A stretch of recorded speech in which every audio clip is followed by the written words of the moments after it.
16 até o 20. Ouça assim a palavra de Deus. Seguir os 11 discípulos para a Galileia, para o monte que Jesus lhes designara. E quando o viram, o adoraram, mas alguns duvidaram. Jesus, aproximando-se, falou-lhes dizendo: toda autoridade me foi dada no céu e na terra. Ide, portanto, fazei discípulos de todas as nações, batizando-os em nome do Pai, do Filho e do Espírito Santo, ensinando-os a guardar todas as coisas que vos tenho ordenado. E eis que estou convosco todos os dias até a consumação dos séculos. Que Deus nos abençoe. Vamos repetir o versículo 19, todos juntos? Ide, portanto, fazei discípulos de todas as nações, batizando-os em nome do Pai, do Filho e do Espírito Santo. Vamos orar. Pai bendito, fale conosco por meio da Tua palavra.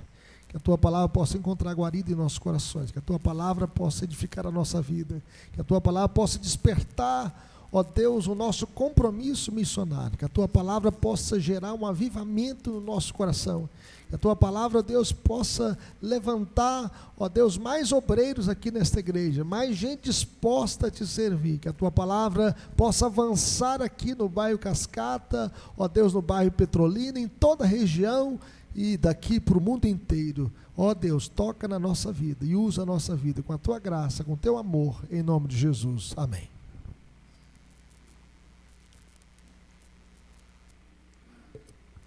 Vamos repetir o tema comigo? Fazei discípulos, a missão da igreja. Vamos ver isso?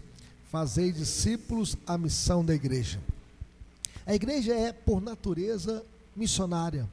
A igreja nasceu para ser missionária. E a missão de fazer discípulo não é uma tarefa opcional, é um mandamento, é uma ordem divina, é a essência da igreja. E quando nós deixamos de evangelizar, nós deixamos de ser igreja. Uma igreja que não evangeliza, ela precisa ser evangelizada. Segundo um missionário e pastor chamado Oswald Smith, ele diz o seguinte: a tarefa suprema da igreja é a evangelização do mundo, levar a mensagem de Deus por todo mundo, a todas as pessoas. Então a missão foi dada por Jesus e essa missão é urgente, Nós precisamos sair então dos nossos guetos religiosos e entrar no mundo com o evangelho. No dia 31 agora, a igreja aqui foi convocada para sair nas ruas às 3 horas da tarde, não é isso? É um desafio. De sair de casa em casa, evangelizando as pessoas. Estamos completando 30 anos aqui no bairro Cascata. Eu lembro muito bem, porque eu comecei esse trabalho na casa da nossa irmã Rosemary, o Ernesto, e nós saímos de casa em casa. Não tinha calçamento, não tinha asfalto aqui no bairro Cascata, não tinha esse curumim que tinha ali, praça, não tinha nada disso, íamos de casa em casa, levando a palavra de Deus. E hoje nós já temos um templo aqui, depois de 30 anos, temos irmãos que foram alcançados pela graça de Deus aqui neste bairro, pessoas que foram alcançadas pelo amor de Deus. Mas a missão continua, o desafio continua, porque o nosso desafio é um desafio real, meus irmãos. Nós temos mais de 8.000 povos ainda não alcançados, gente que nunca ouviu falar de João 3,16. O que João 3,16 diz? Porque Deus amou o mundo de tal maneira que deu o seu Filho unigênito, para que todo aquele que nele crê não pereça, mas tenha a vida eterna. Nós temos mais de 4.500 línguas sem qualquer parte da Bíblia, gente que não conhece nada das Escrituras na sua própria língua.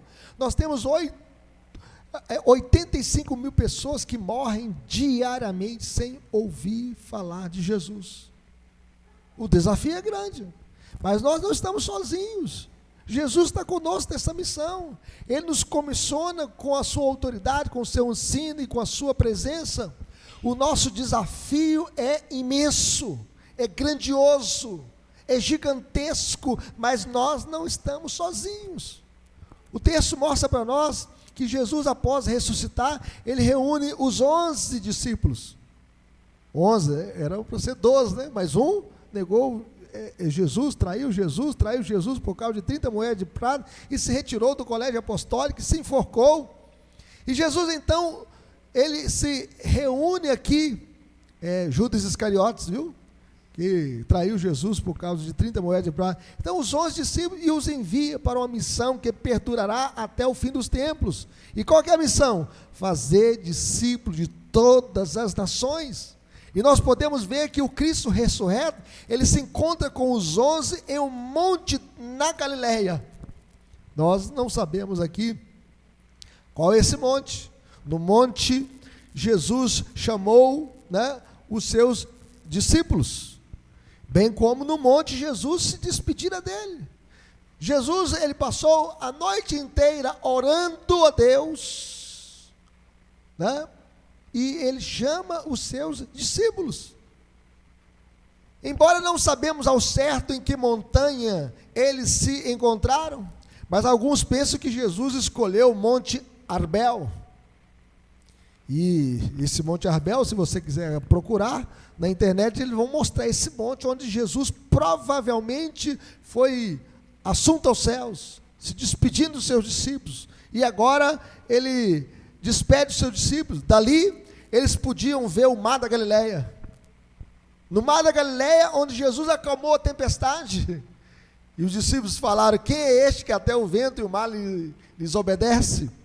Então nós podemos ver que dali eles podiam ver Cafarnaum.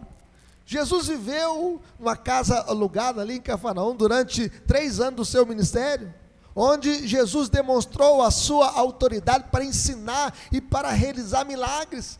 Muitas pessoas foram curadas, foram libertas do poder satânico nessa cidade chamada Cafarnaum. Dali, deste monte onde Jesus estava, eles podiam ver também o lugar onde Jesus os havia chamado como discípulos. Além do mais, meus irmãos, dali eles podiam observar uma estrada, onde eles podiam ver a estrada para as nações. Ide por todo mundo e pregai o evangelho a toda criatura. Então, Jesus se aproxima e faz uma declaração poderosa: toda a autoridade me foi dada no céu e na terra. E com essa autoridade, ele entrega aos discípulos uma missão principal. E qual é aquela missão? Ide, portanto, fazer discípulos de todas as nações. E essa missão envolve 3 ações: indo, batizando e ensinando. Vamos dizer isso comigo? Indo, batizando e ensinando.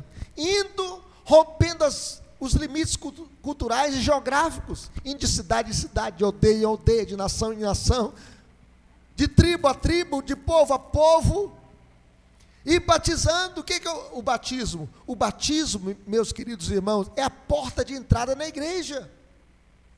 Batizando, introduzindo os novos discípulos à comunidade cristã, em nome de quem? Em nome do Pai, do Filho e do Espírito Santo. Vamos dizer isso? Em nome do Pai, do Filho e do Espírito Santo. Nós cremos na Trindade. Uma igreja que não crê na Trindade não é uma igreja cristã, é uma seita. Nós batizamos em nome do Pai, do Filho e do Espírito Santo. Do Pai Criador, do Filho Salvador e do Espírito Santo Consolador. 3 pessoas, um só Deus, iguais em poder, honra e glória. Então, nós podemos ver ensinando, instruindo os discípulos a obedecer tudo que Jesus ordenou, tudo. Então, todos os verbos desse versículo, meus irmãos, estão no gerúndio: indo, batizando e ensinando. Mas fazer é uma ordem. É o verbo que está aqui, no imperativo: fazei discípulos. Indo, batizando e ensinando, fazei discípulos. E o imperativo no grego está no fazer discípulos, que é um mandamento, não é um pedido, não é uma opção, é uma ordem de Jesus para a sua igreja. E a ideia principal é a seguinte: enquanto vocês vão, façam discípulos. Enquanto vocês estão indo, façam discípulos. Enquanto vocês vão para um novo bairro, uma nova escola, uma nova universidade, um novo emprego, uma nova cidade, em outro país, façam discípulos. Enquanto vocês vão de casa em casa, façam discípulos. Em outras palavras, façam discípulos indo, batizando e ensinando. Segundo o reverendo Hernandes Dias Lopes, Jesus, ele não mandou fazer fãs, ele mandou fazer discípulos. Quem precisa de fãs são os artistas. Jesus também não mandou fazer admiradores. Os atores e jogadores de futebol é que buscam admiradores. É por isso que tem muita gente fanática com o Atlético, com o Cruzeiro, com os seus jogadores, né? Tem que até deixa de vir à igreja por causa do time de futebol que está jogando naquele dia. Mas Jesus, meus irmãos, não nos chamou para sermos admiradores dele, e nem os seus fãs, mas discípulos. E Jesus não mandou apenas evangelizar e ganhar almas, abandonando os bebês espirituais. Jesus quer discípulos, alunos. Isso implica fazer do reino de Deus o nosso maior tesouro. Ter Jesus como o rei da nossa casa, da nossa vida, dos nossos sonhos, dos nossos planos. Renunciar tudo por amor a Cristo. Não é isso que Jesus diz? Se alguém quer vir após mim, a si mesmo se negue, tome a sua cruz e siga-me. Jesus não quer apenas admiradores ou fãs. E isso implica também guardar as palavras de Jesus. Guardar todo o seu ensino, todo o seu ensinamento, obedecê-lo. Jesus finaliza, meus irmãos, a grande comissão com a promessa consoladora e contínua, dizendo: eis que estou convosco todos os dias, até a consumação dos séculos. A grande ideia dessa passagem, meus irmãos, é que a missão da igreja é fazer discípulos de todas as nações, confiando no poder, no ensino e na presença constante de Jesus. Qual que é a grande ideia da passagem? É fazer discípulos de todas as nações, confiando no poder, no ensino e na presença constante de Jesus. Jesus está conosco. E a primeira coisa que nós podemos afirmar aqui, meus irmãos, o primeiro ponto: faça discípulos com o poder de Deus. Vamos repetir o verso 18? Abra sua Bíblia nesse verso 18, todos juntos. Jesus, aproximando-se, falou-lhes dizendo: toda autoridade me foi dada no céu e na terra. Vamos dizer isso? Toda autoridade me foi dada no céu e na terra. Jesus ensina, meus irmãos, que Ele é soberano, que Ele é o Rei dos reis e Senhor dos senhores. Jesus, inicia a grande comissão reafirmando que Ele é o Senhor soberano. Os reinos humanos passam, mas o reino de Cristo permanece. Toda autoridade, tanto espiritual quanto terrena, está em suas mãos. Jesus não tem medo do diabo, meus irmãos. Jesus não tem medo de macumbaria, de feitiçaria, de tranca-rua, de despacho na esquina. Jesus tem todo o poder. Todo o poder. Isso significa que nenhum obstáculo humano ou espiritual pode impedir o avanço do Evangelho. Jesus não envia os seus discípulos desprotegidos. Ele se apresenta como o Senhor do universo, com toda a autoridade. Nem o comunismo, nem o islamismo, nada pode obstar a pregação e o avanço do Evangelho. Nenhuma missão, meus irmãos, pode ser bem sucedida sem o poder de Deus. E nós estamos debaixo da autoridade de Cristo. Ele diz: toda autoridade me foi dada no céu e na terra. Glória a Deus. Autoridade no céu, meus irmãos, isso significa que Jesus reina sobre os anjos, sobre os seres espirituais, os seres celestiais. Ele reina no céu sobre o arcanjo Miguel, sobre o anjo Gabriel, sobre a milícia celestial, e reina no inferno também sobre Satanás, porque a Bíblia diz que ele tem a chave da morte e do inferno.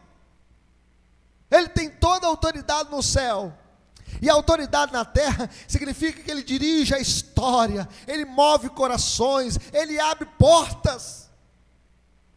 Deus abre portas onde não há portas, e abre caminhos onde não há caminhos. Veja bem, Deus abriu o mar vermelho, o povo passou a pé enxuto. Deus abriu também o rio Jordão e o povo passou a pé enxuto. Deus abre portas onde não há portas e abre caminhos onde não há caminhos, e Ele também quem abre a porta do coração. Ele é quem tira o coração de pedra e coloca um coração de carne, habitado pelo Espírito Santo. Foi Ele quem disse para Nicodemos, dizendo: se alguém não nascer de novo, não pode entrar no reino de Deus. O vento sopra onde quer, ouve a sua voz, não sabe de onde vem nem para onde vai. Assim é todo que é nascido do Espírito. É pela ação do Espírito Santo, meus irmãos. Nada existe fora do controle soberano do Cristo ressurreto, nada. Não cai um fio de cabelo da sua cabeça, se não for da permissão divina. A Bíblia diz que até os cabelos da nossa cabeça estão contados. É nesse fundamento, meus irmãos, que os discípulos deverão ir, fazendo discípulos de todos os povos, de todas as nações, confiando na soberania de Cristo, no Cristo soberano. Os missionários, quando vão para o campo, seja para Malásia, seja para Marrocos, seja para a África, seja para a Ásia, seja para as tribos indígenas aqui no Brasil, eles vão na força do Senhor. A missionária que eu conheci, uma missionária brasileira, que ela trabalhou em Marrocos, ela disse que entrou como estudante de línguas, e depois ela começou a ensinar inglês, até que uma aluna compartilhou para ela, sabe o que é que compartilhou? Ela nunca tinha ouvido nada do Evangelho, ela compartilhou um sonho, que ela sonhou com a cruz, e ela aproveitou aquele sonho e falou da cruz de Cristo, falou do Salvador, falou do Redentor, e aquela mulher marroquina se rendeu aos pés de Jesus. Foi o Espírito Santo, meus irmãos, usando a autoridade de Cristo para abrir portas em um país fechado para o Evangelho. O Espírito Santo faz isso. Você tem medo de evangelizar? Se sente fraco? Lembre-se que você vai com a autoridade de Cristo. Não é você quem convence, é Ele quem salva. Não é você quem transforma, é o Senhor Jesus quem transforma. Segundo John Stott, evangelização é o mandato de Cristo, sustentado pela autoridade de Cristo. Então nós cumprimos esse mandato na força do Espírito Santo. Mas em segundo lugar, meus irmãos, faça discípulos com o ensino de Cristo. Vamos ler o verso 19, todos juntos? Ide, portanto, fazei discípulos de todas as nações, batizando-os em nome do Pai, do Filho e do Espírito Santo, ensinando-os a guardar todas as coisas que vos tenho ordenado. Vejam bem que fazer discípulos aqui é mais do que converter, é ensinar e formar seguidores de Jesus, discípulos de Jesus, alunos de Jesus. O batismo aqui é o início visível de um compromisso com Cristo, com a sua igreja. O batismo é a porta de entrada na igreja. O ensino deve ser total, fiel, bíblico e prático. O texto mostra aqui que nós devemos ensinar o que Jesus mandou. Nós devemos ensinar todo o evangelho de Jesus. É o evangelho todo para todos os povos. Não se trata de ensinar doutrinas de homens, modismo, tradições humanas, legalismo, mas de ensinar o que Jesus ordenou, ensinar tudo, ensinar todas as coisas, ensinar não apenas as coisas mais agradáveis, mas todo o ensino de Jesus. Todo o ensino de Jesus. Nós vivemos numa sociedade antropocêntrica, numa sociedade que ama mais a si mesmo. A Bíblia diz que nós estamos vivendo em tempos difíceis. Hoje os homens serão egoístas, avarentos, jactanciosos, atrevidos, mais amigos dos prazeres do que amigos de Deus. E nós devemos ensinar o que Jesus ensinou no Sermão da Montanha. Ele diz assim: bem-aventurados os humildes de espírito, porque deles o quê? É o reino dos céus. Jesus falou assim: aprendei de mim que sou manso e humilde de coração. O Senhor Jesus falou assim: aquele que se exalta será humilhado, mas o que se humilha será exaltado. Nós devemos ensinar, meus irmãos, toda a verdade, toda a palavra de Deus, e dar não apenas o leite, mas também um alimento sólido. Havia na história da igreja um homem chamado Marcion. Ele era um herege do século II. Ele rejeitou o Antigo Testamento, ele mutilou partes do Novo Testamento que se referiu a ele. Ele criou uma teologia à sua própria imagem. Esse Marcion era um herege, porque ele abandonou a Bíblia. Ele separava na Bíblia os textos que mais lhe agradava. Mas os verdadeiros discípulos, meus irmãos, não escolhem o que seguir. Seguem toda a palavra de Deus, toda a verdade de Deus, todo o ensino do Evangelho. Você tem obedecido a tudo que Jesus ensinou, ou apenas aquilo que é confortável? Você tem ensinado outros com fidelidade bíblica, ensinando todo o conselho de Deus? Os discípulos, meus irmãos, o discipulado começa em casa, no trabalho, no pequeno grupo, na rua, na igreja e em todo lugar. Nós devemos discipular ensinando tudo que Jesus revelou. Segundo Charles Spurgeon, o príncipe dos pregadores, um grande pregador, ele era um pastor batista, calvinista, e ele chega a dizer o seguinte: discípulo é aquele que se assenta aos pés do mestre e aprende dele todos os dias. Será que você se assenta aos pés de Jesus e abre a sua Bíblia para aprender de Jesus, para aprender dos seus ensinos? Então nós devemos ser discípulos de Jesus, aprendendo todo o ensino de Jesus e jamais abandonando o seu ensino. É muito triste a gente ouvir a história assim: fulano de tal apostatou da fé, abandonou a fé, ou fulano de tal se tornou um crente desigrejado, como se existisse crente sem igreja. Porque a igreja foi fundada por Jesus. Ele diz: edificarei a minha igreja e as portas do inferno não prevalecerão contra ela. Nós devemos seguir todo o ensino de Jesus, toda a revelação de Jesus. Mas em terceiro lugar, meus irmãos, nós aprendemos aqui que faça discípulos com a presença de Cristo.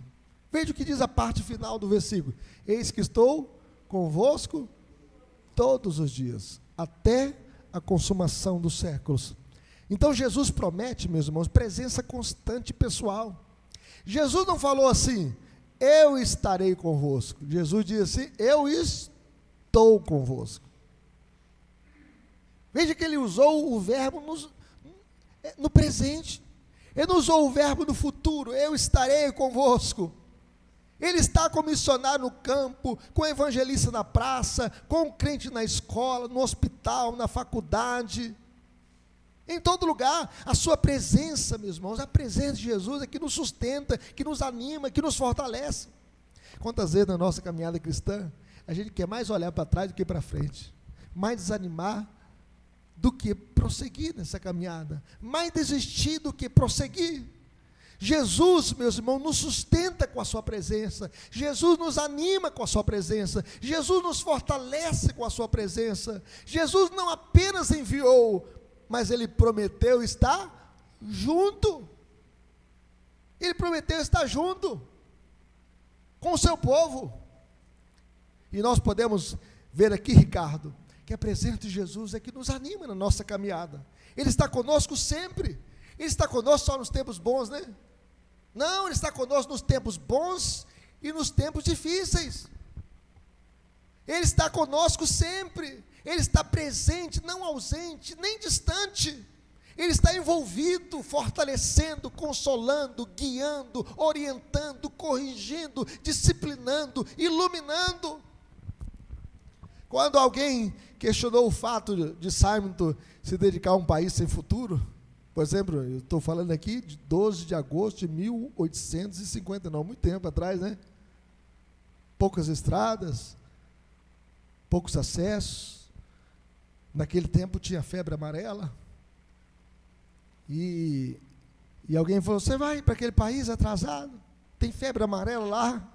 E ele respondeu o seguinte: a única segurança está na submissão à vontade e aos propósitos divinos, sob a direção de Deus. O lugar de perigo é o lugar de segurança, e sem a sua presença, nenhum abrigo é seguro. Meus irmãos, que coisa maravilhosa é saber que tem gente que estava disposta a morrer pela fé. Com 26 anos de idade, chegou aqui ao Brasil para evangelizar os brasileiros. Quando ele pegou febre amarela, já com 8 anos de serviço aqui, com 34 anos, a sua irmã falou assim: e agora o que vai ser da obra de Deus? Deus vai levantar os seus obreiros. E Deus levantou os seus obreiros, Deus levantou os pastores, os presbíteros, os diáconos, as mulheres, o ministério de louvor. Deus é que levantou, meus irmãos. A promessa é verdadeira, Jesus está conosco. Imagina um missionário preso, uma mãe evangelizando filhos, um jovem pregando na universidade, todos com medo, mas consciente: Jesus está comigo, Jesus está comigo. Hoje eu estava lendo a história de David Brainerd, tem uma biografia dele. Ele morreu com 29 anos, e ele foi chamado para o ministério, ainda novo, pregador do evangelho. Com 22 anos ele se converteu, e ele se tornou um missionário, e ele evangelizou os indígenas da Nova Inglaterra e os Estados Unidos. E ele foi para o meio deste povo, e ele pregava. Ele não sabia a língua daquele povo, mas tinha um intérprete. E às vezes ele pregava e o intérprete não era crente, bêbado, o intérprete pregando, traduzindo o que estava pregando. E o intérprete viu nele Jesus, o intérprete se converteu. E aqueles indígenas conheceram o evangelho através da vida de David Brainerd. E diz ele que um dia, no meio da mata, no chão ali, do meio da mata, ele orou e sentiu a glória de Deus sobre ele.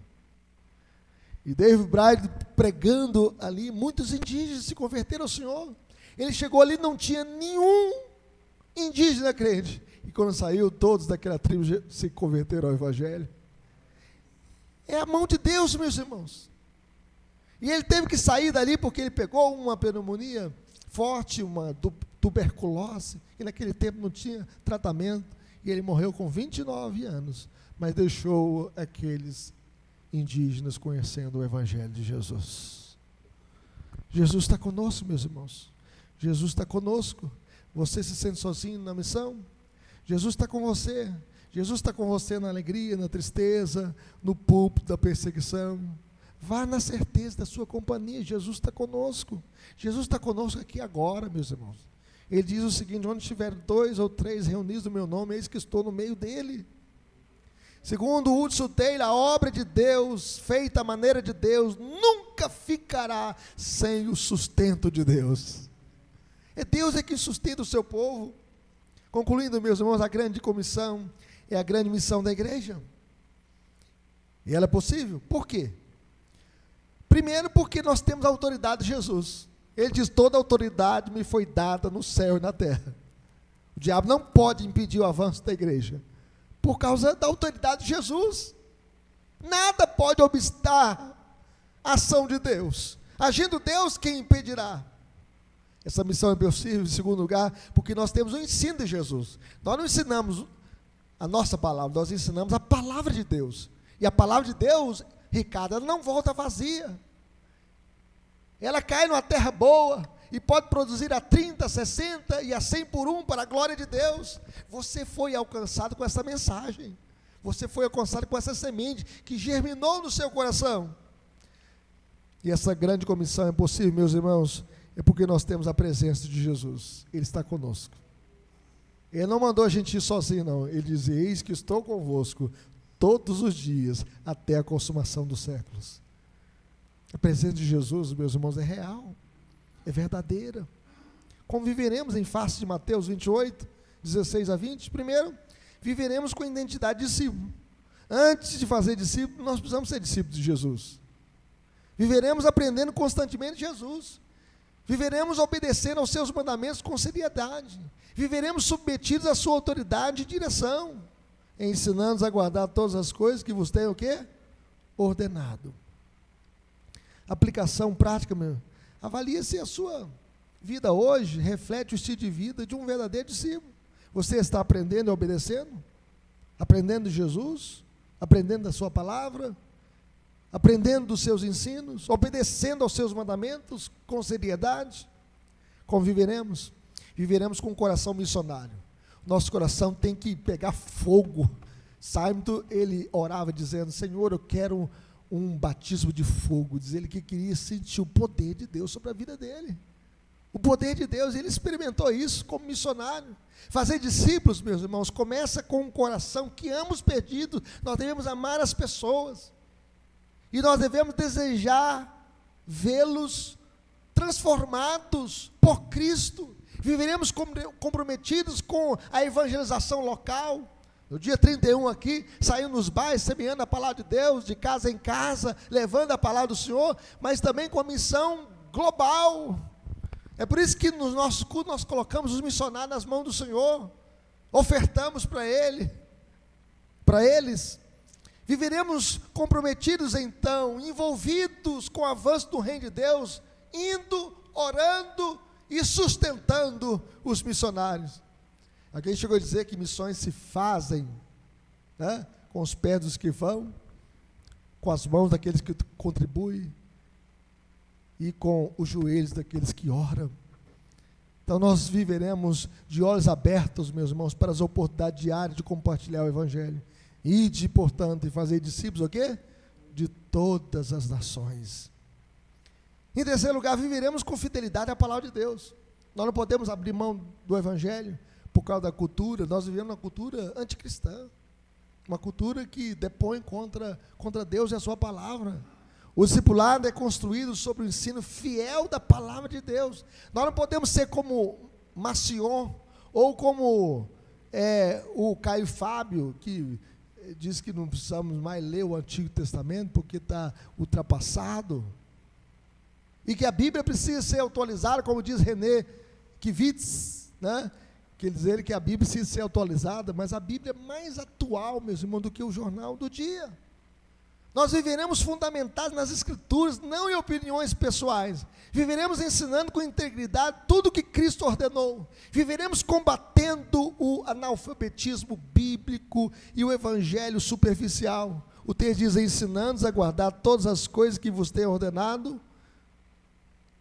Todas as coisas que vos tenho ordenado. Então estude, ensine a Bíblia com profundidade e humildade. Comprometa-se com o ensino integral das Escrituras. Nós devemos ensinar a palavra de Deus. Como viveremos? Viveremos com a confiança da presença de Cristo. Jesus promete estar conosco todos os dias. Isso muda a forma, meus irmãos, como vivemos e servimos. Nós viveremos sem medo. Quando a gente sabe que Jesus está conosco, a gente não tem medo. Medo da morte, medo do futuro, medo da perseguição, medo das lutas, medo das guerras. Não! Nós temos coragem. Mesmo em ambientes hostis, viveremos consolados e fortalecidos nas lutas da missão. O Senhor está conosco. Viveremos com fé ativa e sabendo que nós não estamos sozinhos, como Cristo prometeu. Eis que estou convosco todos os dias até a consumação do século. Eu fui evangelista em Norte de Minas com 20 anos de idade, em 1993. Algumas pessoas aqui não tinham nem nascido, né? Quem nasceu aqui depois de 93? Você nasceu depois de 93? 97. Então, em 93, eu estava lá em Itaubim. Quando eu saí de casa, coloquei minha bicicleta, minha mala, minha Bíblia, meus livros que eu tinha, poucos livros naquele tempo, era um evangelista, começando com 20 anos de idade. Em Itaubim. Itaubim era chamado o Vale da Miséria, é norte de Minas. Depois de Teoflotone, muita macumbaria, muita idolatria naquele local, e deixei meu pai chorando. Lembro minhas lágrimas saindo dos seus olhos, e fui para Itaubim para evangelizar. Fiquei lá 1 ano e 3 meses, já era aspirante ao Sagrado Ministério. E fui evangelista num lugar chamado Corco de Areia, uma fazenda do irmão chamado Glicélio e a irmã Domênica. Eles se converteram do catolicismo, deixaram a idolatria, e na fazenda dele nós começamos o trabalho. Da fazenda dele eu fui para a cidade de Itaubim. Comecei numa garagem de um irmão que alugou ali para a igreja, e ele tirava a Kombi e eu pregava ali. Eu tinha uma boca de alfalante lá também. Eu ficava lá fora e evangelizava, né? Não tinha banco, tinha poucas cadeiras. Depois eu mandei construir alguns bancos ali. E 1 ano e 3 meses, 7 pessoas fizeram a pública profissão de fé e foram batizadas. pastor que batizou foi o reverendo Gilberto, ele era responsável por aquele campo, e ali começou o trabalho em Itaubim. Itaubim, depois de Teoflotone, né? A cidade da melancia e da manga, né? E então nós podemos perceber, ali sozinho, meus irmãos, ali sozinho eu senti a presença de Deus. Eu lembro que o Glicélio ficou 30 dias em Governador Valadares, e eu sozinho ali. Eu saía para evangelizar, e quando chegava não tinha ninguém dentro de casa.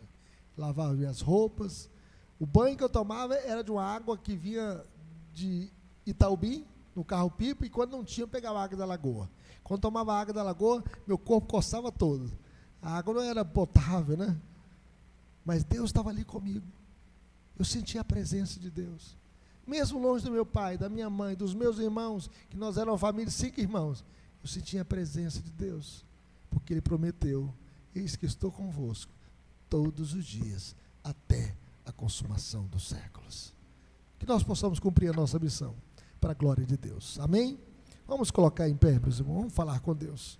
Vamos pedir ao Senhor que nos use, que nós sejamos um povo missionário, povo de Deus.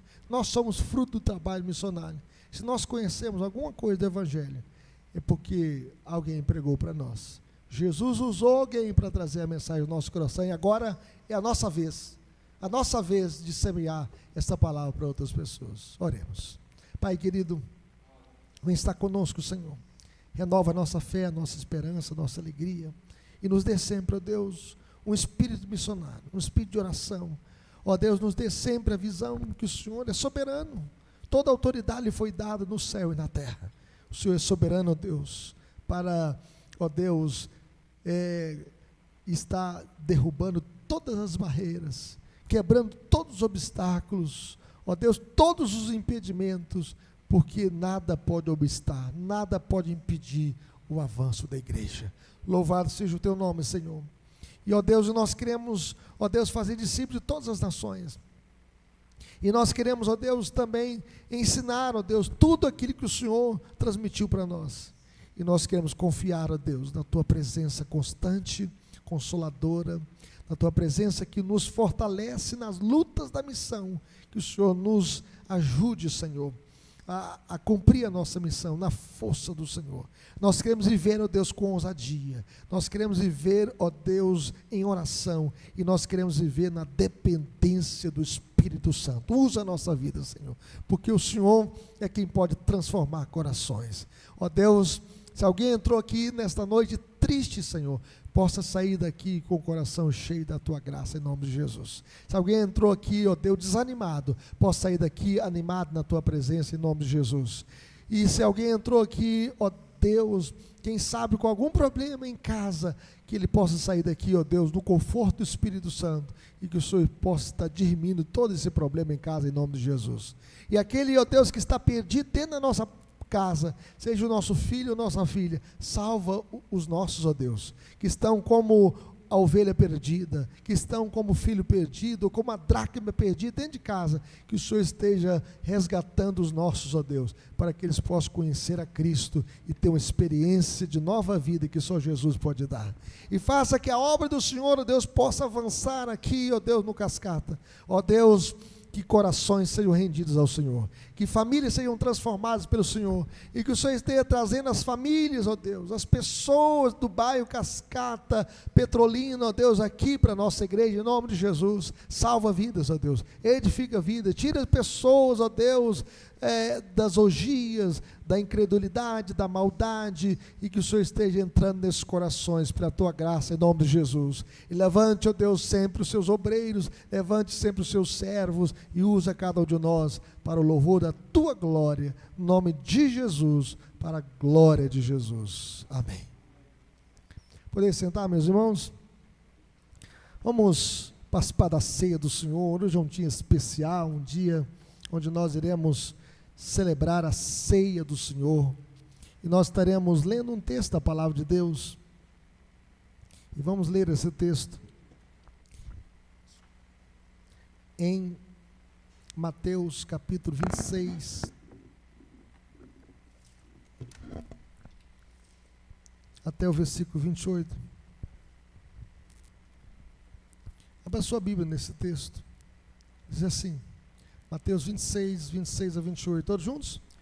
Enquanto comiam, tomou Jesus um pão e abençoando partiu e deu aos discípulos, dizendo, tomai e comei, isso é meu corpo. A seguir, tomou um cálice e, tendo dado graças, o deu aos discípulos, dizendo, bebei dele todos, porque isso é meu sangue, o sangue da nova aliança, derramado em favor de muitos para a remissão de pecados. Meus irmãos, a ceia é um meio de graça, a ceia é um banquete. Aqui nós temos o pão, símbolo do corpo de Jesus, e nós temos o cálice, símbolo do sangue de Jesus, derramado por nós. A ceia é um momento que nós usufruímos das bênçãos de Deus, da presença de Cristo. Cristo promete estar conosco neste momento também para nutrir e fortalecer a nossa fé. Por isso ele diz que quem comer da minha carne e beber do meu sangue tem a vida eterna. Quem comer da minha carne e beber do meu sangue, eu o ressuscitarei no último dia. E nós podemos perceber que Cristo está presente nos elementos da ceia para fortalecer a nossa fé. A ceia é um meio de graça para fortalecer a nossa fé. E nós podemos ver que a ceia é um momento de profunda gratidão. O texto diz que Jesus, quando pegou o pão, tendo partido, deu graças. É o momento da gente agradecer a Deus pelo pão de cada dia, pelas vestes, pela casa, pela família, pela igreja, mas sobretudo por nossa salvação. E por isso Jesus partiu o pão dando graças. A ceia é gratidão, mas a ceia também é um momento que nós devemos refletir se estamos na fé ou não. O apóstolo Paulo chega a dizer, se alguém comer deste pão e beber do cálice sem discernir o corpo, come e bebe juízo para si. Examine-se, pois, o homem a si mesmo, e assim como do pão e beba do cálice. E nós devemos nessa noite fazer uma introspecção, examinando o nosso próprio coração, para que se estamos realmente na fé, se nosso coração está agradando ou não ao Senhor. É o momento que a gente faz essa reflexão. Mas a ceia também é um momento de recordação. É onde nós olhamos para trás, olhando para a cruz. Por isso o Senhor Jesus diz, fazer isto em memória de mim. Nós estamos lembrando da obra de Cristo, da cruz do Calvário, onde Jesus derramou o seu sangue para nos purificar de todo pecado. E se não fosse a obra salvífica de Jesus, a morte de Jesus na cruz, ninguém seria salvo. Mas a ceia também é um momento de proclamação. Quando nós comemos do pão e bebemos do cálice, nós estamos anunciando para o mundo inteiro que Jesus é o nosso Salvador. Por isso a Bíblia diz, todas as vezes que comeres este pão e beberes do cálice, anunciar a morte do Senhor até que Ele venha. Que Deus nos abençoe. Que Deus possa separar esses elementos, pão e vinho, do uso comum para o uso sagrado. Oremos ao Senhor. Pai bendito, muito obrigado, Senhor, por esta noite, ó Deus, de culto, ó Deus, por esse momento da celebração da ceia. Que o Senhor possa perdoar os nossos pecados, santificar as nossas vidas. Nós reconhecemos que somos pecadores, ó Deus, e que precisamos de Jesus, que precisamos do Salvador. Por isso, ó Deus, perdoa os nossos pecados, ó Deus, por pensamentos, por palavras, atitudes e por omissões, quando deixamos de fazer aquilo que deveríamos ter feito. Tem misericórdia de nós, santifica a nossa vida, Senhor. Nós estamos examinando a nós mesmos, ó Deus, e queremos estar na fé. Queremos, ó Deus, viver sempre, ó Deus, na fé em Cristo Jesus. E nós queremos, ó Deus, também agradecer ao Senhor por tão grande salvação, por tão grande perdão. E nós queremos, ó Deus, também proclamar, ó Deus, a fé que temos para o mundo inteiro, pois sabemos que só nele temos a salvação, só em Cristo temos a redenção. Bendito seja o teu nome, Senhor. Agora que o Senhor possa fortalecer, nutrir a nossa fé, no nome de Jesus, para a glória de Jesus. Amém. Quero convidar o presbítero Saulo para entregar os elementos da ceia. Tomai e comei. Este é meu corpo que é dado por vós. Fazei isto em memória de mim.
Tomai e comei, isso é meu corpo que é dado por vós. Fazei isto em memória de mim. Por semelhante modo, depois de haver ceado, o Senhor Jesus também tomou o cálice e, tendo dado graças, o deu aos discípulos, dizendo: bebei dele todos, isto é meu sangue, o sangue da nova aliança, derramado em favor de muitos para a remissão de pecados. Fazei isto em memória de mim. Vamos continuar cantando esse hino 266.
Bebei dele todos, isto é meu sangue, o sangue da nova aliança.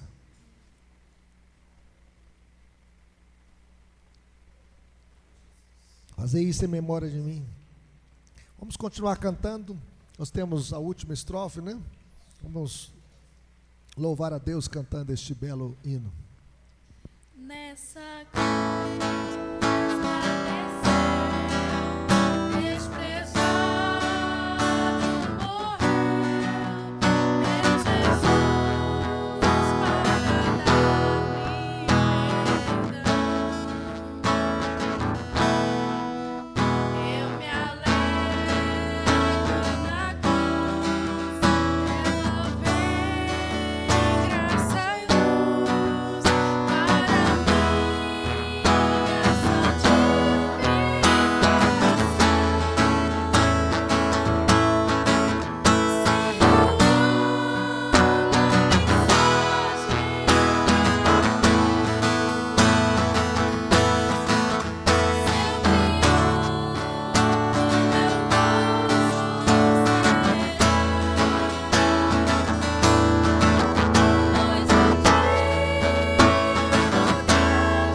Glória a Deus.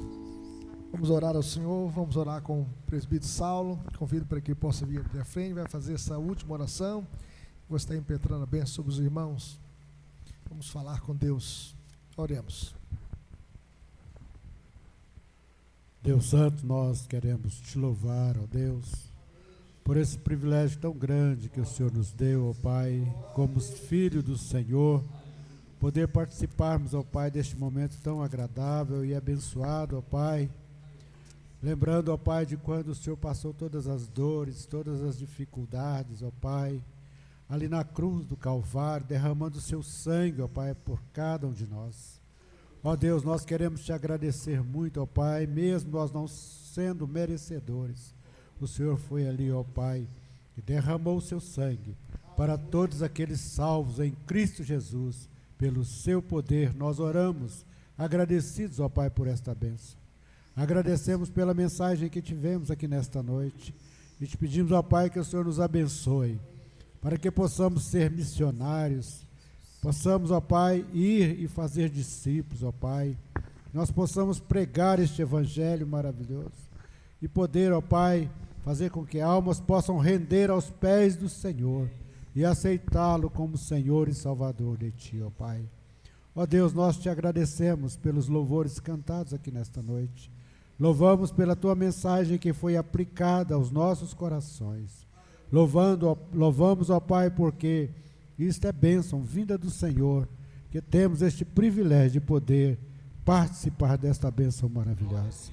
Ó Deus, nós pedimos que o Senhor esteja abençoando a cada um dos nossos irmãos que estiveram aqui nesta noite, que ao sair daqui, ó Pai, eles possam sair com toda a alegria no seu coração, de saber que teve um encontro maravilhoso com o Senhor aqui nesta noite, através da Tua palavra, ó Deus, no nome de Jesus, e que essa alegria possa permanecer dia após dia, Senhor, na vida de cada um de nós.